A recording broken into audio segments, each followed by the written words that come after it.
On Christmas Eve, my husband collapsed. My son pushed me away. "Stop. You're just a housewife. You'll kill him." My daughter-in-law nodded. "You can't even bake properly. Don't try to be a hero." They called the city's top cardiologist. When the doctor arrived, he saw me pressing a spot on my husband's neck. He turned pale, dropped his bag, and yelled, "Wait, are you truly who I think you are?" They immediately froze when they discovered who the housewife truly was. "I'm glad to have you here. Follow my story until the end and comment the city you're watching from, so I can see how far my story has reached." The smell of cinnamon and pine filled our Westchester home that Christmas Eve, mixing with the familiar scent of Clarence's aftershave as he adjusted the lights on our 20-year-old artificial tree. I watched him from the kitchen doorway, my hands still damp from washing the dinner dishes, feeling that quiet contentment that comes from decades of shared routines. "Trinity, could you bring me that box of ornaments from the hall closet?" he called, his voice slightly strained from reaching toward the higher branches. I was already moving toward the closet when it happened. A sound I'll never forget, like air being suddenly sucked from the room, followed by a heavy thud that seemed to shake the hardwood floors beneath my feet. Clarence lay crumpled beside our coffee table, his face an alarming shade of gray, his body unnaturally still. The Christmas ornament he'd been holding, a small glass angel we'd bought during our honeymoon 28 years ago, lay shattered beside him, catching the tree lights like scattered tears. "Clarence!" I dropped to my knees beside him, my hands automatically moving to check his pulse. Weak, irregular, barely there. His breathing was shallow, labored. Every instinct I'd spent 25 years burying suddenly surged to the surface. I was reaching for his neck, finding the specific pressure point I knew could help stabilize his heart rhythm, when the front door burst open. Edward stormed in with Sarah close behind, their voices sharp with panic. "Mom, what happened?" Edward's eyes were wide, taking in the scene, his father on the floor, me kneeling beside him. "He collapsed," I said, not looking up, my fingers still pressed against the precise spot on Clarence's neck. "We need to call 911. Sarah was already on her phone, but Edward grabbed my wrist, his grip surprisingly strong. "Stop. Don't touch him like that. You're just a housewife. You'll kill him." The words hit me like a physical blow. Just a housewife. I stared at my son, this 25-year-old man I'd given everything for, seeing something cold and dismissive in his eyes that I'd never noticed before. "Edward, I know what I'm—" "No, you don't." Sarah's voice was sharp, cutting. She ended her call and moved toward us. "I called for an ambulance, but please step away from him, Trinity. You can't even bake a decent Christmas cake. Don't try to be a hero now." The casual cruelty of her words, referencing the slightly burnt cake I'd made yesterday while distracted by Clarence's complaints of chest tightness, made my cheeks burn with shame. But I didn't move my hands from Clarence's neck. Something deep inside me, something I'd buried for decades, refused to let go. "I'm trying to help," I said quietly, feeling Clarence's pulse strengthen slightly under my touch. Edward's face contorted with frustration. "You're not qualified. Sarah called Dr. Martinez. He's the best cardiologist in the city. He'll be here in 15 minutes. I wanted to tell him about the specific technique I was using, about why I was pressing exactly where I was pressing, about the years of training that made my hands as steady and sure as they'd ever been. But the words stuck in my throat, held back by decades of silence, of being careful not to overshadow, not to complicate, not to confuse. The next 12 minutes felt like hours. Edward paced the living room, occasionally barking orders at me to give Dad space or stop touching him. Sarah stood beside the tree, her arms crossed, watching me with something that looked almost like satisfaction, as if my helplessness in this moment proved something she'd always believed about me. I kept my fingers on Clarence's neck, monitoring his pulse, adjusting the pressure as needed. His breathing remained shallow but steady. His color was slowly improving. I knew these were good signs, but I also knew we weren't out of danger yet. When the doorbell rang, Edward practically ran to answer it. Doctor. Marcus Chen entered our living room carrying a large medical bag, his hair now silver-streaked but his movements still quick and precise. He looked exactly like the brilliant, dedicated doctor I'd always known he would become. He stopped mid-step when he saw me kneeling beside Clarence, saw exactly where my hands were positioned, saw the way I was monitoring my husband's breathing and color. His medical bag hit the floor with a soft thud. "Wait," he said, his voice barely above a whisper. "Are you truly who I think you are?" Edward and Sarah immediately froze. The room went completely silent except for the soft hum of our Christmas tree lights and Clarence's steadying breath. Dr. Chen's eyes were locked on mine, and I saw recognition dawning. Not just of my face, but of my technique, my positioning, my obvious medical knowledge. After 25 years of being invisible, of being dismissed, of being called just a housewife, someone finally saw me for who I really was.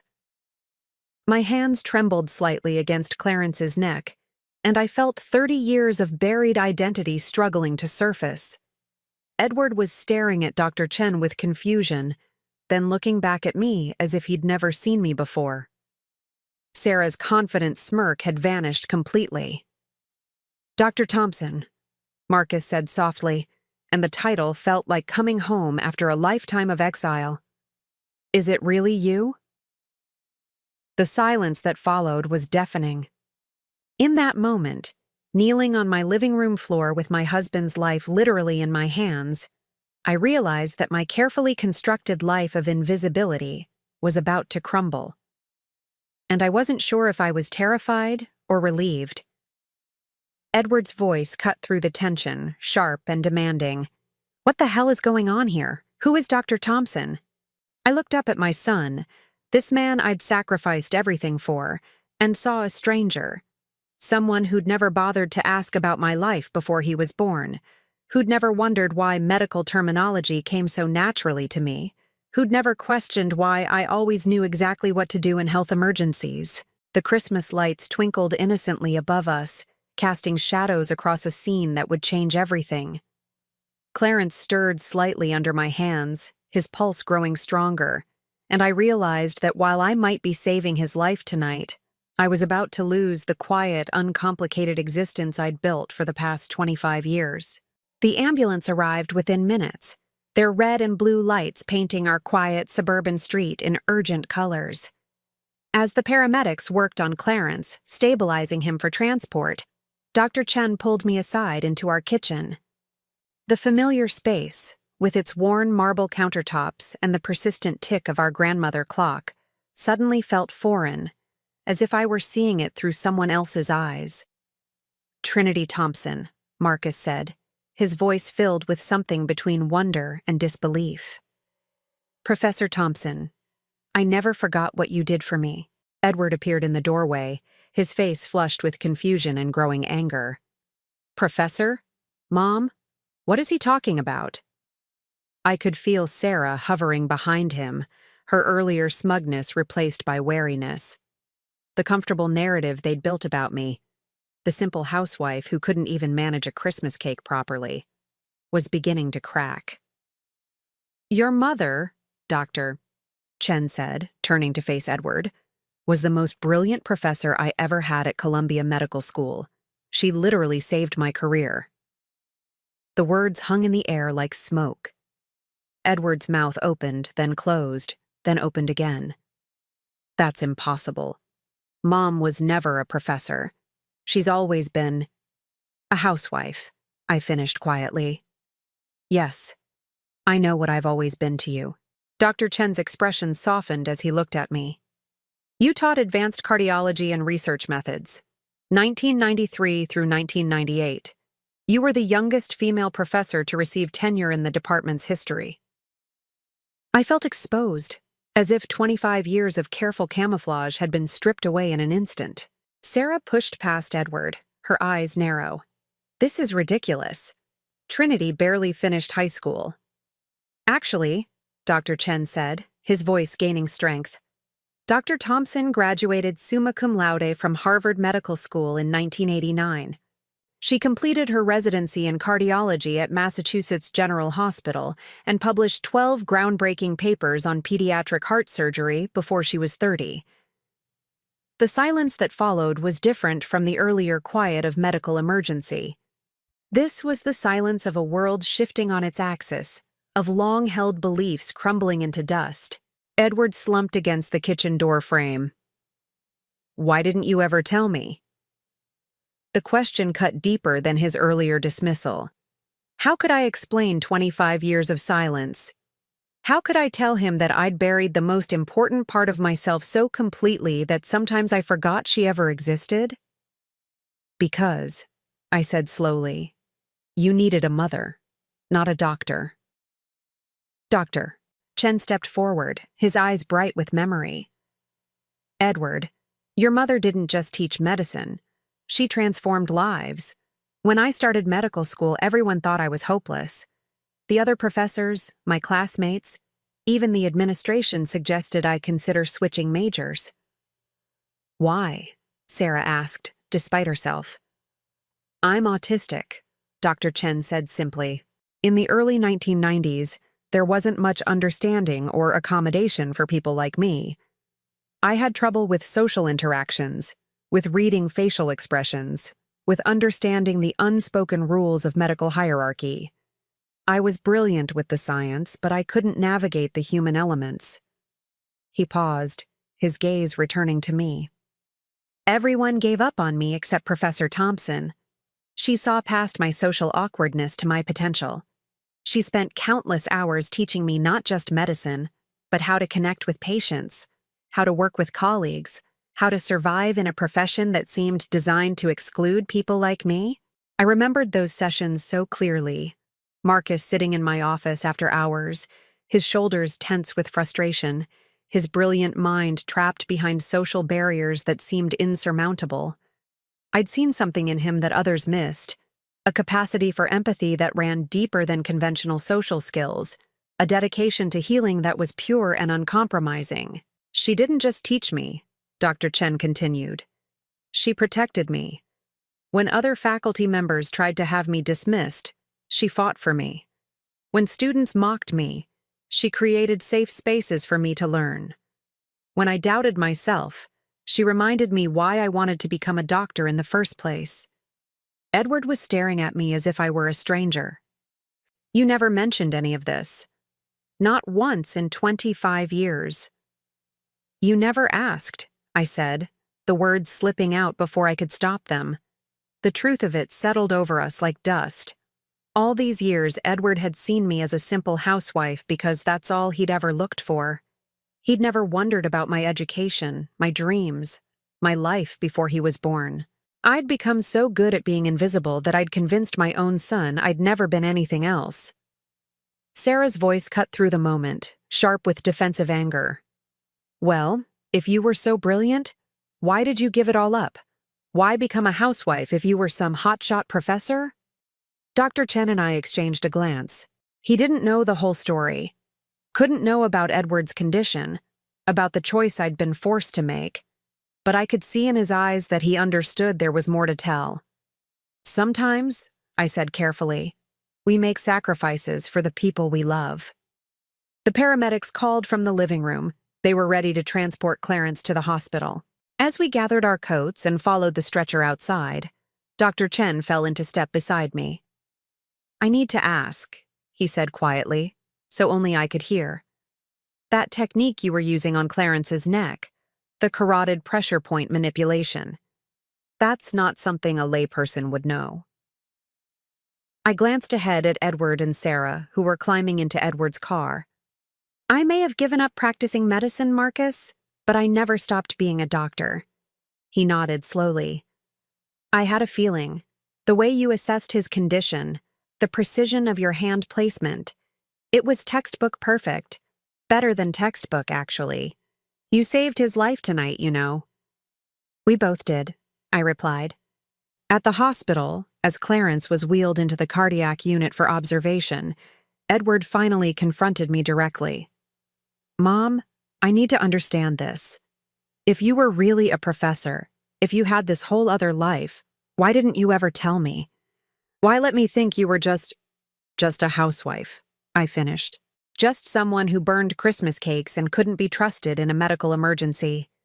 He had the grace to look ashamed. I didn't mean— Yes, you did, I said gently. And maybe that's my fault. Maybe I let you think it for so long that you forgot to see anything else. Dr. Chen joined us in the waiting area, having finished his examination of Clarence. He's stable. The quick intervention prevented any serious damage. He'll make a full recovery. Edward looked between Dr. Chen and me. The quick intervention? You mean what Mom did? Exactly what your mother did, Dr. Chen confirmed. The carotid pressure technique she used is extremely advanced. She bought us the crucial time we needed. As we settled into the uncomfortable hospital chairs to wait for more news, I could feel the weight of 25 years of silence pressing down on me. Edward kept glancing at me with curious, almost suspicious eyes. Sarah sat rigid beside him, her earlier confidence completely shattered. Dr. Chen pulled out his phone, scrolling through something. Trinity, I want to show you something. I don't know if you know, but I've become the head of cardiology at Presbyterian Hospital. We've been looking for a senior consultant, someone with your experience and expertise. He showed me his phone screen, a job posting for a position that would pay more in 1 year than I'd seen in the last 10. My breath caught in my throat. I don't understand, Edward said. Are you offering my mother a job? I'm offering Dr. Thompson the recognition she should have had all along, Dr. Chen replied. As the hospital fluorescent lights hummed overhead and the sounds of medical equipment beeped in the background, I realized that my carefully controlled life was about to change in ways I couldn't predict. The question was whether I had the courage to step back into the light after 25 years in the shadows, and whether my family could handle learning who I really was underneath the woman they thought they knew. The drive home from the hospital the next morning was silent except for the rhythmic thump of windshield wipers against the light December drizzle. Clarence was stable and would be discharged in 2 days, but the weight of last night's revelations sat between Edward and me like an uninvited passenger. Sarah had gone straight to her mother's house, claiming she needed time to process everything. What she really needed, I suspected, was time to figure out how to regain control of a narrative that was slipping through her fingers. Edward pulled into our driveway and turned off the engine, but neither of us moved to get out. The Christmas decorations on our neighbors' houses looked garish in the gray morning light, all those twinkling lights and inflatable Santas seeming to mock the heaviness that had settled over our family. Mom, Edward said finally, his hands still gripping the steering wheel. I need to understand. If you were really a professor, if you had this amazing career, why did you give it all up? What happened in 1998? 1998. The year my world changed completely. I'd been dreading this question since Dr. Chen first recognized me, knowing that once I started explaining, there would be no going back to the comfortable fiction we'd all been living. You happened, I said quietly. Edward turned to face me, confusion evident in his eyes. What do you mean? I closed my eyes, feeling the weight of 25 years of carefully kept secrets pressing down on my chest. Edward, when you were born, you had a condition called hypoplastic left heart syndrome. It's a congenital heart defect where the left side of the heart is severely underdeveloped. The color drained from his face. What? That's impossible. I've never had heart problems.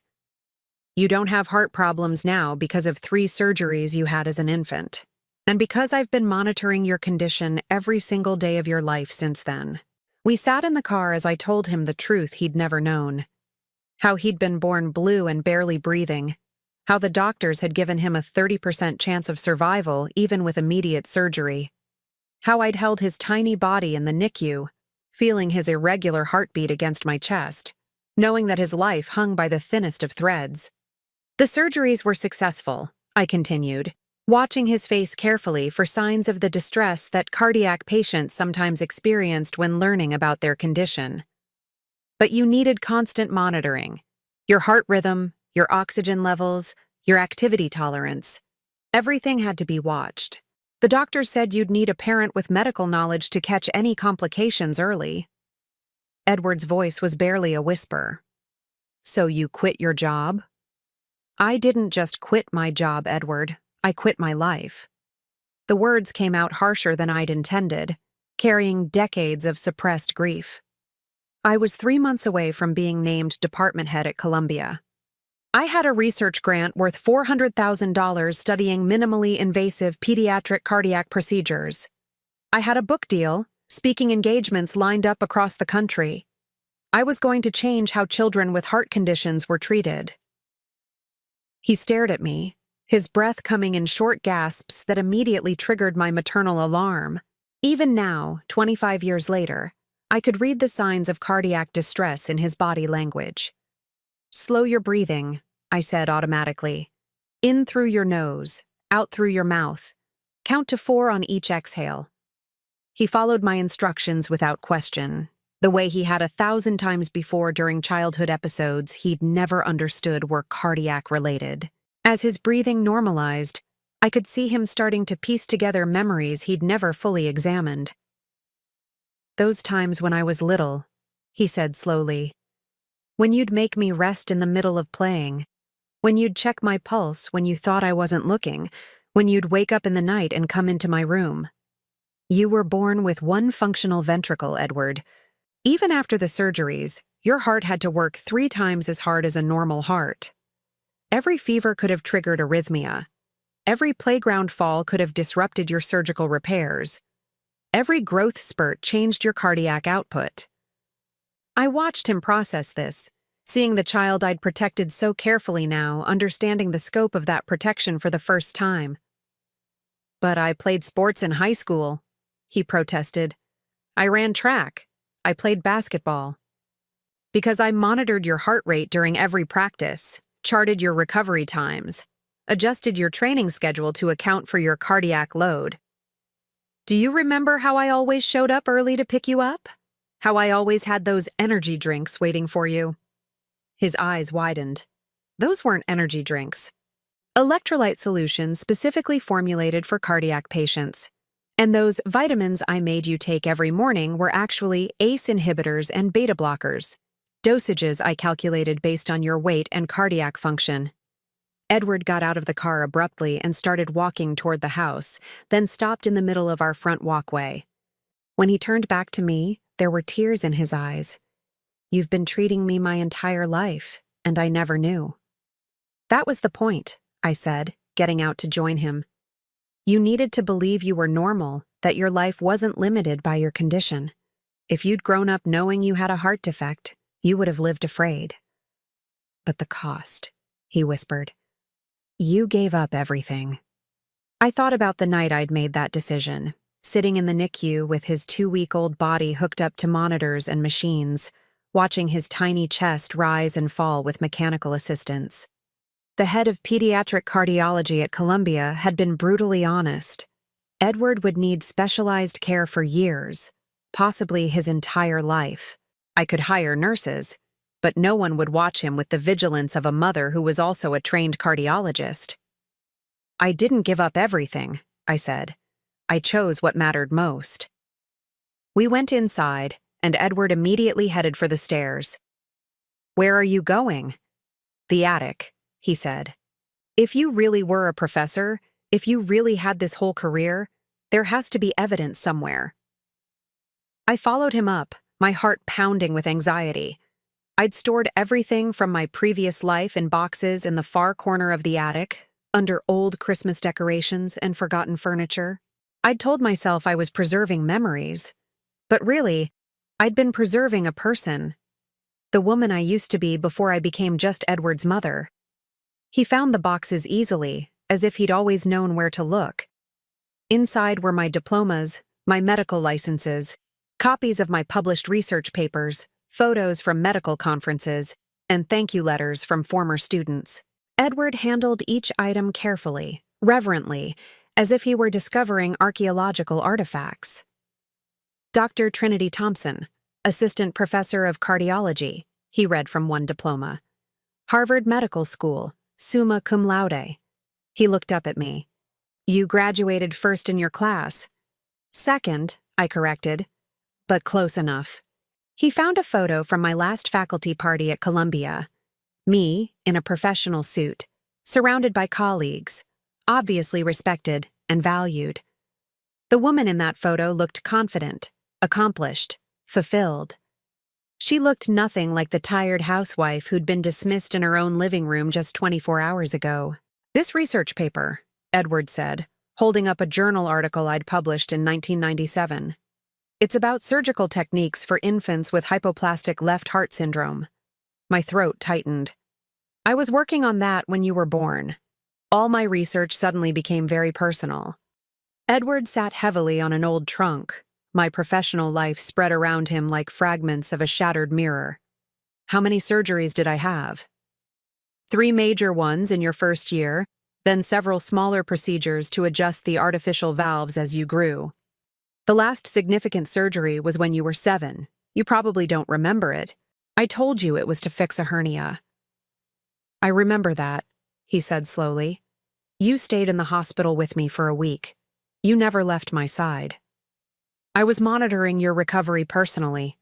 The surgical team was excellent, but I knew your case history better than anyone. Edward picked up another photo, this one of me receiving an award for excellence in teaching. How much money did you lose by quitting? I'd never calculated it precisely, but the number was staggering.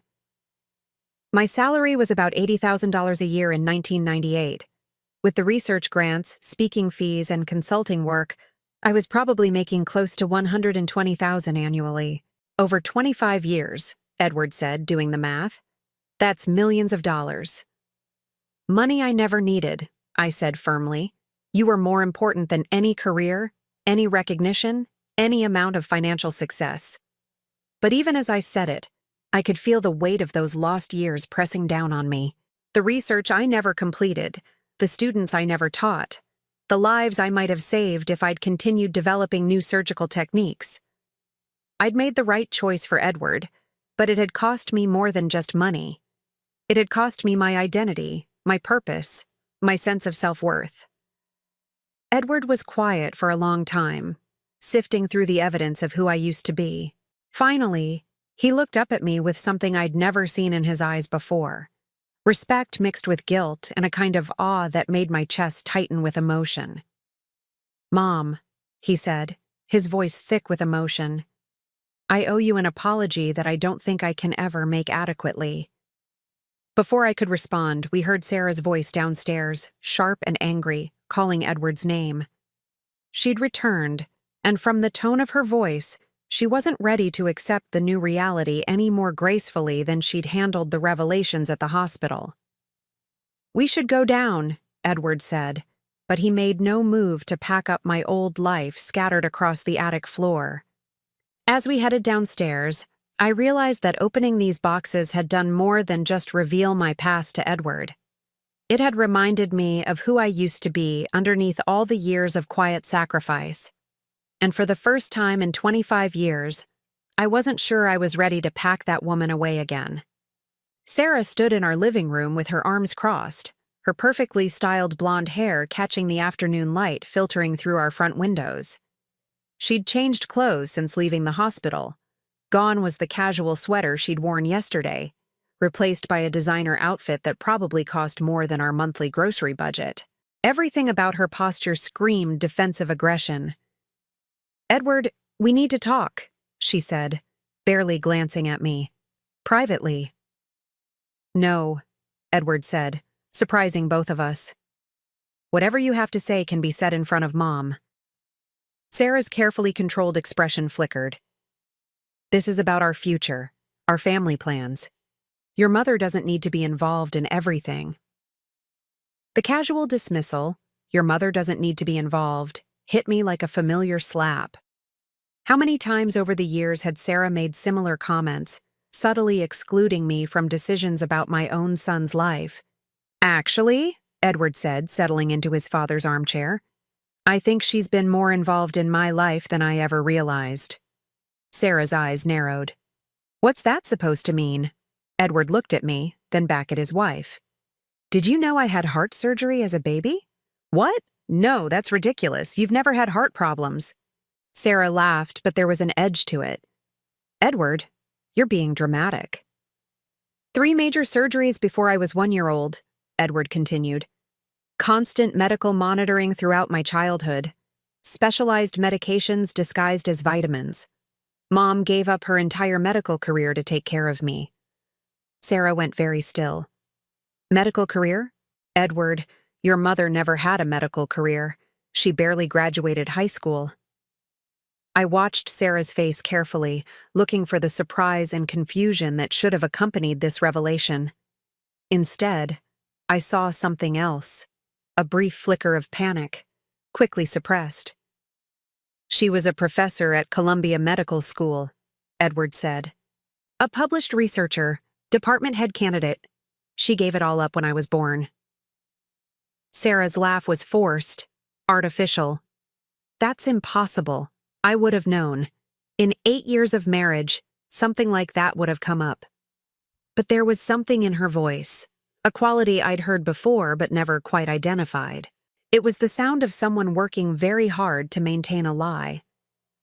Sarah, I said quietly, you've always seemed very certain about my limitations. She turned to me, her expression shifting to the familiar condescending smile she reserved for my silly comments. Trinity? I'm just being realistic. You're a wonderful mother and wife, but let's not pretend you're something you're not. Edward frowned. What do you mean, pretend? Sarah glanced between us, clearly realizing she'd said too much. I just mean that everyone has their place, their role. Trinity's role is here, in the home, taking care of family. There's nothing wrong with that. But there would be something wrong with her having been a doctor? Edward asked. The question hung in the air like smoke. Sarah's perfectly glossed lips opened and closed several times before she managed to speak. Well, no, of course not. But it's not true. Your mother has always been just a housewife. Just a housewife. There it was again, that phrase that had defined me for 25 years.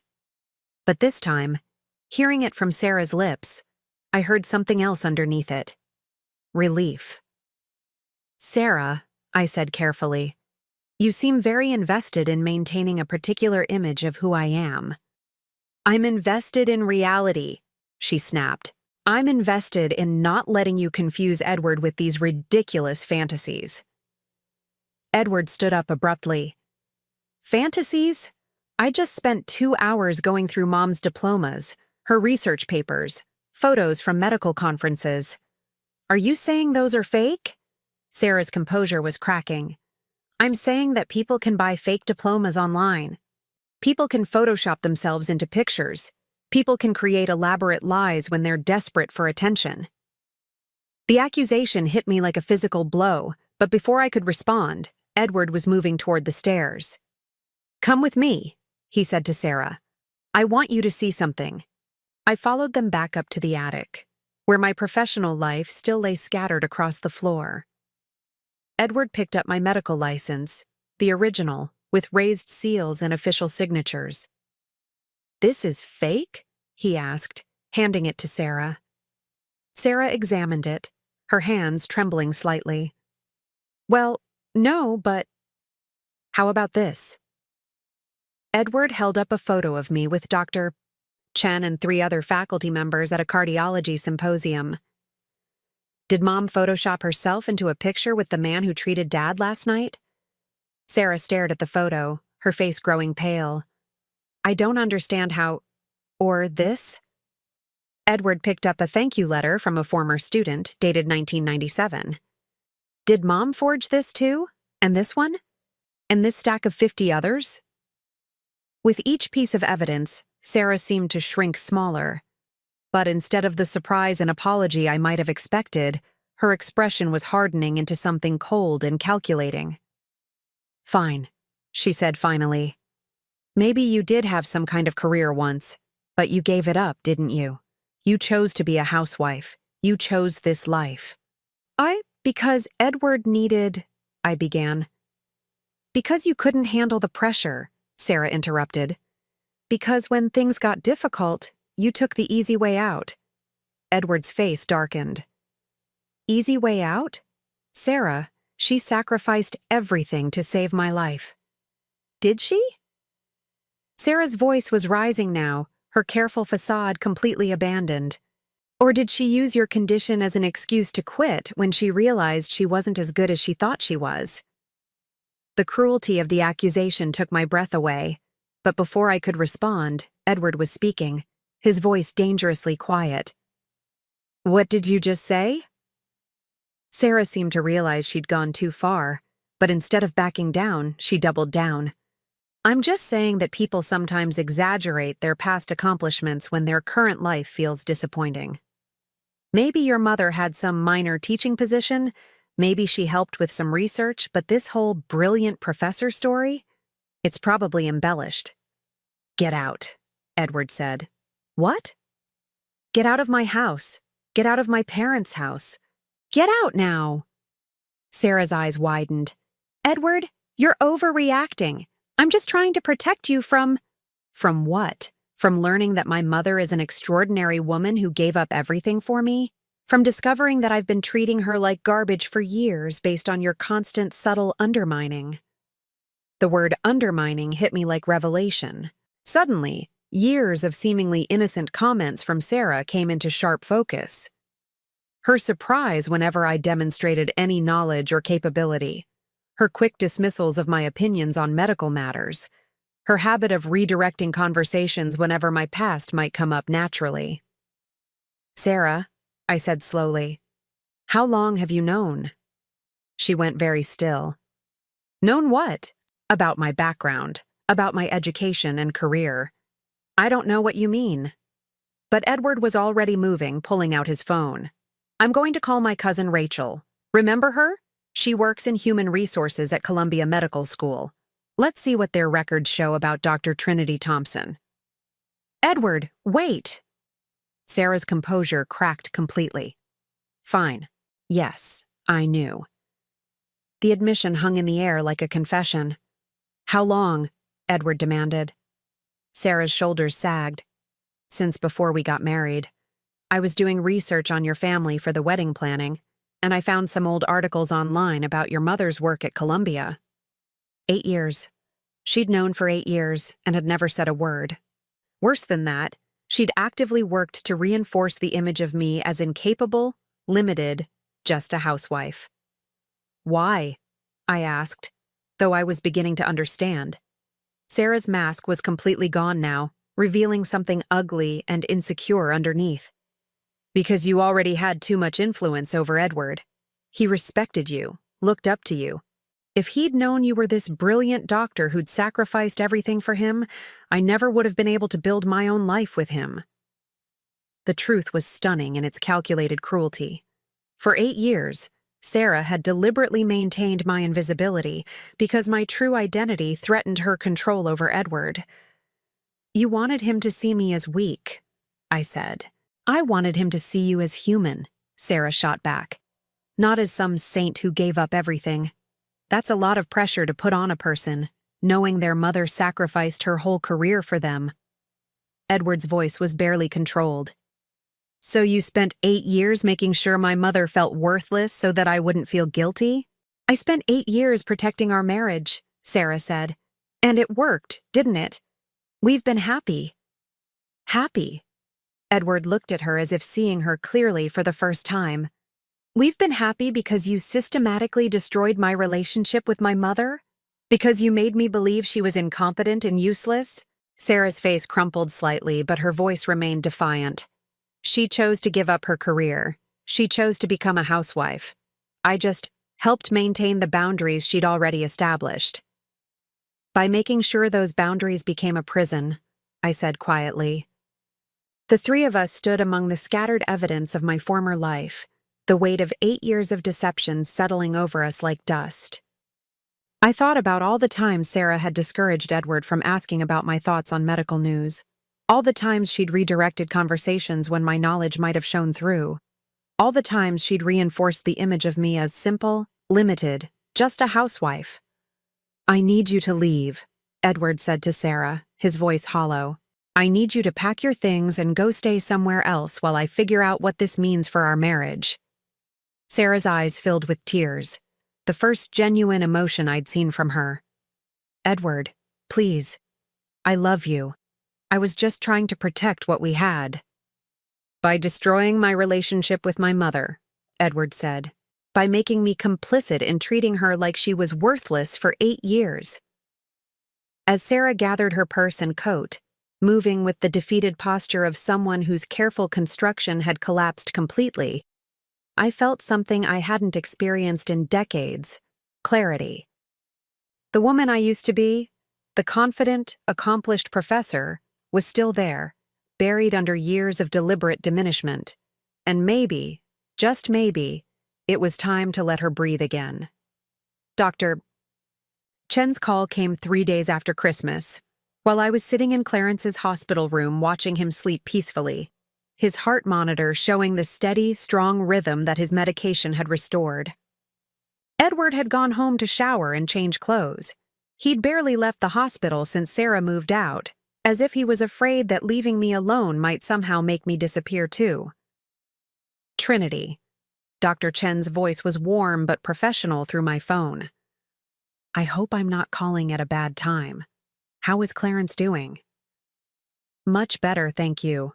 They're releasing him tomorrow. That's wonderful news. Listen, I wanted to follow up on our conversation about the consulting position. The hospital board met yesterday, and they're very excited about the possibility of bringing you on board. They'd like to offer you the position officially. I gripped the phone tighter, watching Clarence's chest rise and fall with the easy breathing of someone whose crisis had passed. What would the position involve? Senior consultant in pediatric cardiology, with the option to take on research projects and mentor residents. The salary would be $120,000 annually, with full benefits and research funding available. You'd have your own office, your own staff, and complete autonomy over your caseload. $120,000. More money than I'd seen in 25 years combined. But more than that, it was recognition, purpose, the chance to use the knowledge I'd spent decades keeping hidden. There's one more thing, Dr. Chen continued. We have a case that specifically requires your expertise. A 3-month-old girl with hypoplastic left heart syndrome, very similar to Edward's case. The parents are struggling with the decision about surgery versus palliative care. Your experience, both professional and personal, could make the difference in saving this child's life. My throat tightened. Another baby facing the same crisis Edward had faced. Another family torn apart by impossible choices. When would you need an answer? The board would like to make the announcement next week. Trinity, this isn't charity. We need you. Your research on minimally invasive techniques is still being cited in current literature. You have insights that no one else in the field possesses. After I hung up, I sat in the quiet hospital room, listening to the soft beep of Clarence's monitors and watching the winter afternoon fade outside the windows. For 25 years, I'd told myself that sacrificing my career was the only choice, the right choice. But now, faced with the possibility of reclaiming that part of myself, I wasn't sure I had the courage to take such a dramatic step. Clarence stirred, opening his eyes and immediately focusing on me with the clarity of someone fully recovered. Who was that on the phone? I told him about Dr. Chen's offer, about the position and the salary and the chance to practice medicine again. Clarence listened without interrupting, his expression thoughtful. What do you want to do? He asked when I finished. I don't know, I admitted. It's been so long since I thought about what I wanted instead of what everyone else needed. Clarence reached for my hand, his fingers warm and steady. Trinity, I've watched you sacrifice everything for this family for 25 years. Maybe it's time you did something for yourself. Before I could respond, Edward appeared in the doorway, coffee in hand and a troubled expression on his face. Mom, we need to talk. Sarah's been calling me nonstop. She wants to come back, wants to work things out. I felt my stomach clench. What did you tell her? That I'm not ready to talk to her yet, but she's not giving up. Edward sat down heavily in the visitor's chair. She keeps saying she was just trying to protect our marriage, that she never meant to hurt you. And what do you think? Clarence asked his son. Edward was quiet for a long moment, staring at his hands. I think she systematically destroyed my relationship with my mother for 8 years, and I'm not sure that's something I can forgive. But, I prompted, hearing the uncertainty in his voice. But we've been married for 8 years. We have a house together, plans for the future.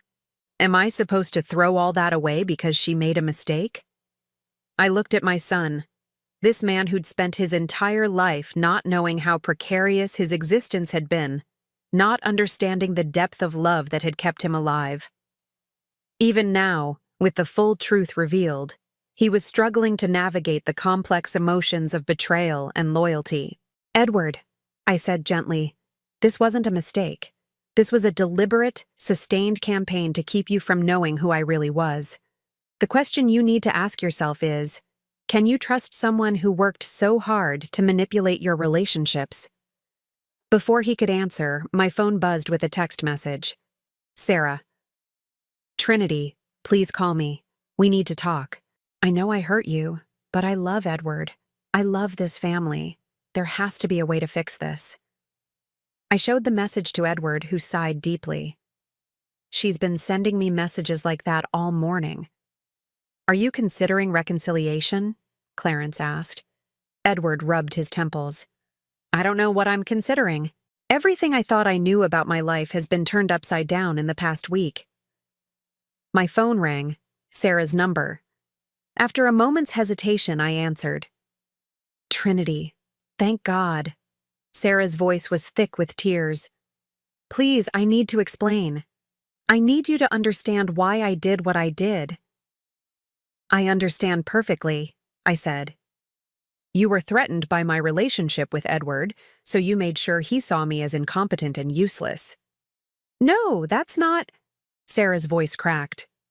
Okay, maybe at first that was part of it, but it became more complicated than that. The longer it went on, the harder it became to tell the truth.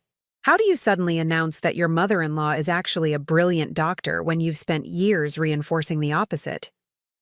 You could have stopped reinforcing it, Edward said, having moved close enough to hear the conversation. Edward? Sarah's voice brightened with desperate hope. Sweetheart, please let me come home. Let me explain in person. Sarah, I interjected, there's something you should know. Dr. Chen has offered me a position at Presbyterian Hospital. I'm considering accepting it. The silence on the other end of the line was deafening. What kind of position? Sarah finally asked, her voice carefully controlled. Senior consultant in pediatric cardiology, $120,000 a year. Another silence, this one longer and more ominous. Trinity, Sarah said, and I could hear her struggling to keep her tone reasonable. Do you really think that's wise? You've been out of medicine for 25 years. The field has changed enormously. You'd be setting yourself up for failure and embarrassment.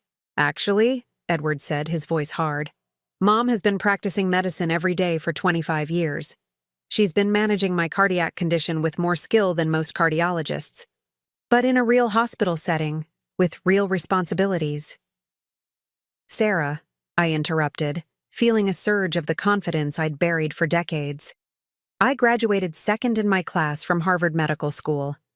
I published groundbreaking research that's still being cited today. I successfully managed a complex pediatric cardiac case for 25 years, without a single major complication. I think I can handle a consulting position. But what about Edward? Sarah's voice became shrill. What about Clarence? What about your family responsibilities? The question hung in the air like an accusation. It was the same argument that had convinced me to give up everything 25 years ago. Family came first. Personal ambitions were selfish. A good mother and wife sacrificed everything for others. But this time I had backup. Sarah, Edward said firmly, Mom has spent 25 years putting this family first. If she wants to have a career again, she has my complete support. Mine too, Clarence added from his hospital bed. Sarah's breathing was audible through the phone. This is a mistake. You're all making a huge mistake. Trinity, you can't just walk back into medicine after 25 years and expect to succeed. You'll humiliate yourself and you'll damage this family in the process. The only thing damaging this family, Edward said, is your inability to accept that Mom is more than the limited person you tried to make her believe she was. I'm coming over, Sarah said. We're going to settle this face to face. No, Edward said. Don't come to the hospital. Don't come to the house. I'm not ready to see you yet. Edward, please. He hung up. We sat in silence for several minutes, the weight of crossed lines and burned bridges settling over us. I thought about the baby Dr. Chen had mentioned, the 3-month-old girl whose parents were struggling with the same impossible decision I'd faced when Edward was born. I thought about the research I could resume, the students I could teach, the difference I could make in the world beyond the walls of my suburban home. But I also thought about the comfortable routine Clarence and I had built, about the quiet satisfaction of managing a household, about the fear of stepping back into a professional world that had moved on without me. Mom, Edward said quietly, I need you to know something. Whatever you decide about this job offer, it should be your decision. Not based on what Sarah wants, not based on what you think I need, not based on anyone's expectations except your own. I looked at my son, seeing him clearly for perhaps the first time as an adult, as a person capable of understanding complex emotions and difficult truths. What if I fail? I asked, voicing the fear I'd been carrying since Dr. Chen first made the offer. What if you succeed? Clarence countered from his hospital bed. That evening, after Edward had gone home and Clarence had fallen asleep, I walked the hospital corridors, past the nurses' stations and patient rooms, breathing in the familiar scent of antiseptic and possibility. I found myself in the pediatric wing, standing outside the NICU where babies fought for their lives with the same determination Edward had shown 25 years ago. Through the window, I could see tiny forms in incubators, surrounded by the monitors and machines that had once surrounded my son. I thought about the knowledge I carried, the experience that could help save some of these lives, the research that could improve outcomes for countless families facing the same crisis we'd faced. Sarah was right about one thing. It was a risk. After 25 years, stepping back into medicine would be challenging, possibly overwhelming. But for the first time in decades, the voice in my head wasn't asking whether I was capable enough. A few months later, I stood in my new office at Presbyterian Hospital, watching the morning sun stream through windows that overlooked the city I'd once thought I'd left behind forever. My white coat hung on the back of my chair, freshly pressed and bearing the embroidered name, Dr. Trinity Thompson, Senior Consultant, Pediatric Cardiology. After 25 years, seeing my title in professional stitching still made my heart race with a mixture of pride and disbelief. The transition back to medicine hadn't been easy. The technology had advanced dramatically, treatment protocols had evolved, and I'd spent the first month feeling like I was learning a new language built on a foundation I'd almost forgotten I possessed. But gradually, like muscle memory returning to a dancer, the knowledge had reasserted itself. The steady hands that had once performed complex procedures found their precision again. The analytical mind that had once diagnosed complex cases remembered how to see patterns and symptoms. Most importantly, I'd discovered that 25 years of intensively managing Edward's condition had kept my skills sharper than I'd realized. While I'd been out of formal practice, I'd never stopped being a cardiologist. The soft knock on my office door interrupted my thoughts. Dr. Thompson, your 9 o'clock appointment is here. I smiled at my assistant, Maria, who'd been patient with my sometimes old-fashioned approaches to scheduling and record-keeping. Please send them in. The Johnsons entered my office carrying their 3-month-old daughter, Emma. the baby Dr. Chen had mentioned during that pivotal phone call 6 months ago. Emma had been born with the same condition as Edward, and her parents had been struggling with the decision about surgery for months before finally requesting a consultation with me. "Dr. Thompson," Mrs. Johnson said, settling into the chair across from my desk while cradling Emma carefully. "Thank you for agreeing to see us. We've been to 4 different specialists, and everyone gives us different advice." I looked at Emma, seeing Edward's tiny face from 25 years ago in her delicate features and slightly blue-tinged skin. The familiar protective instinct surged through me, but this time it was tempered with professional knowledge and emotional distance. "Tell me about your concerns," I said, pulling Emma's thick medical file toward me. For the next hour, I walked the Johnsons through the same decision tree I'd navigated when Edward was born. I explained the surgical options, the risks and benefits, the long-term prognosis with and without intervention. But more than medical facts, I shared something no other doctor could: the perspective of someone who'd lived with the consequences of this choice for 25 years. "The surgery isn't a cure," I told them honestly. "It's the beginning of a lifetime of careful management. Your daughter will always have a heart condition, but with proper care and monitoring, she can live a full, normal life." Mrs. Johnson's eyes filled with tears. "How do you live with that fear? How do you watch your child grow up knowing their heart could fail at any moment?" I thought about Edward, now 26 and thriving, working as an engineer and slowly rebuilding his marriage with Sarah, though on very different terms than before. I thought about the thousands of moments of fear and vigilance, but also about the joy of watching him succeed despite his challenges. "You learn to see strength where others see vulnerability," I said. "You learn that love is measured not in the absence of worry, but in the determination to fight for every day you have together." After the Johnsons left, having decided to proceed with the surgery, I found myself thinking about the strange circular path my life had taken. I'd left medicine to save Edward, and now I'd returned to medicine to save other children facing the same battle he'd fought. My phone buzzed with a text from Edward. "How's your first week with the new research grant going?" I smiled, typing back, "Better than expected. The minimally invasive techniques are showing promising results." The research grant, $250,000 to study improved surgical techniques for complex pediatric cardiac conditions, represented more than just professional validation. It was a chance to complete the work I'd started 25 years ago, using everything I'd learned during Edward's treatment to help other families. Another text came in, this one from Clarence. "Dinner ready when you get home. Made your favorite." The balance I'd found wasn't perfect. I still worried about Edward's heart, still managed his medications during family visits, still felt the pull between professional obligations and family needs. But it was a balance I'd chosen deliberately, with full knowledge of the costs and benefits. Sarah had moved back in with Edward 3 months ago, but their relationship was fundamentally different now. She'd started therapy to address what the counselor called her control issues and insecurity-based manipulation patterns.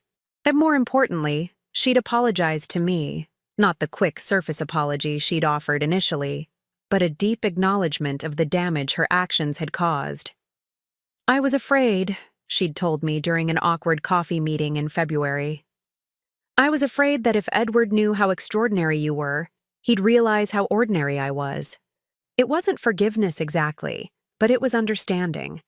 Sarah had been operating from her own fears and insecurities, just as I'd been operating from mine. The difference was that I'd made my choices to protect others, while she'd made hers to protect herself. A knock on my office door brought me back to the present. Dr. Chen entered, carrying 2 cups of coffee and wearing the satisfied expression of someone bringing good news. "I just got off the phone with the Johnsons," he said, handing me one of the cups. "They wanted me to tell you that Emma's surgery went perfectly. She's stable, responding well, and they credit our consultation with giving them the confidence to proceed." I felt the familiar warm rush of satisfaction that came with helping save a life. It was a feeling I'd forgotten during my years as a housewife, when success was measured in clean laundry and home-cooked meals rather than beating hearts and healing bodies. Speaking of good news, Dr. Chen continued, the board approved your proposal for the mentorship program. Starting next month, you'll be working directly with medical students who are interested in pediatric cardiology. Teaching again. The prospect filled me with excitement and terror in equal measure. Medical students were brilliant and eager, but they were also demanding and skeptical. Could I command their respect? Could I share my knowledge effectively after so many years away from the classroom? Marcus, I said, can I ask you something? Do you ever wonder what would have happened if you'd given up when everyone was telling you that you weren't suited for medicine? He was quiet for a moment, considering the question seriously. I think about it sometimes, but I also know that I'm a better doctor because of those struggles. The empathy I learned from being dismissed and underestimated makes me better with difficult patients. The determination I developed fighting for my place in medicine makes me fight harder for my patients' lives. He paused, looking at me with the same intense focus he'd had as a struggling student 25 years ago. Trinity, you didn't lose 25 years. You invested them. Everything you learned caring for Edward, every skill you developed managing his condition, every insight you gained from being a medical professional working outside the system, it all made you uniquely qualified for this position. That evening, I drove home through the familiar suburban streets, past the houses where I'd spent 25 years being invisible. But now I saw the neighborhood differently. Instead of a place where I'd been trapped, it was a place where I'd chosen to build a life, where I'd raised a child who was thriving despite enormous challenges, where I'd created something valuable even when others couldn't see its worth. Clarence was in the kitchen when I arrived, stirring something that smelled like the chicken and rice dish he'd been perfecting since his heart attack. Edward was there too, sitting at our old kitchen table with his laptop open, working on some engineering project that required the kind of spatial thinking his surgically repaired heart somehow made possible. How was work, Dr. Thompson? Edward asked with a grin, emphasizing my title the way he'd been doing for months. Not to mock, but to celebrate the return of a part of me he'd never known existed. Satisfying, I said, hanging my coat on the back of my chair and settling into the domestic routine that still anchored my days.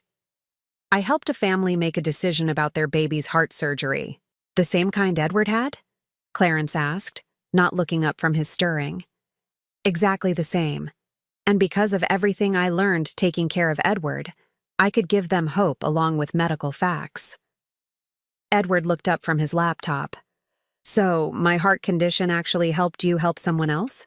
Your heart condition taught me more about medicine than any textbook or medical journal ever could, I said. It taught me that healing isn't just about fixing what's broken. It's about living fully, despite what can't be perfectly fixed. As we settled into dinner, I thought about the strange journey that had brought me back to myself. I'd given up everything to save Edward, and in doing so, I'd discovered that the most profound medical knowledge comes not from studying disease, but from loving someone through it. The woman I'd been 25 years ago, the ambitious professor with her research grants and academic accolades, had been accomplished but incomplete. The woman I'd become during those years of invisibility, patient, intuitive, deeply experienced in the day-to-day reality of managing chronic conditions, was equally valuable. Now, for the first time in my adult life, I was both people at once, Dr. Thompson and Edward's mother, researcher and caregiver, professional and family woman. It wasn't perfect balance, but it was authentic balance, built on truth rather than sacrifice, on choice rather than resignation. My phone buzzed with an email from the hospital, a new case consultation, a family seeking guidance about their newborn's complex cardiac condition. 25 years ago, I'd walked away from cases like this to focus on one child. Now, I was walking toward them, bringing everything that experience had taught me. I looked around our kitchen table, at Clarence, whose near-death experience had revealed the strength of our marriage, at Edward, whose lifelong health challenges had made him compassionate and resilient. At the space where Sarah would soon sit again, working to rebuild relationships on a foundation of honesty rather than control. Now I'm curious about you who listened to my story. What would you do if you were in my place? Have you ever been through something similar? Comment below. And meanwhile, I'm leaving on the final screen 2 other stories that are channel favorites, and they will definitely surprise you. Thank you for watching until here.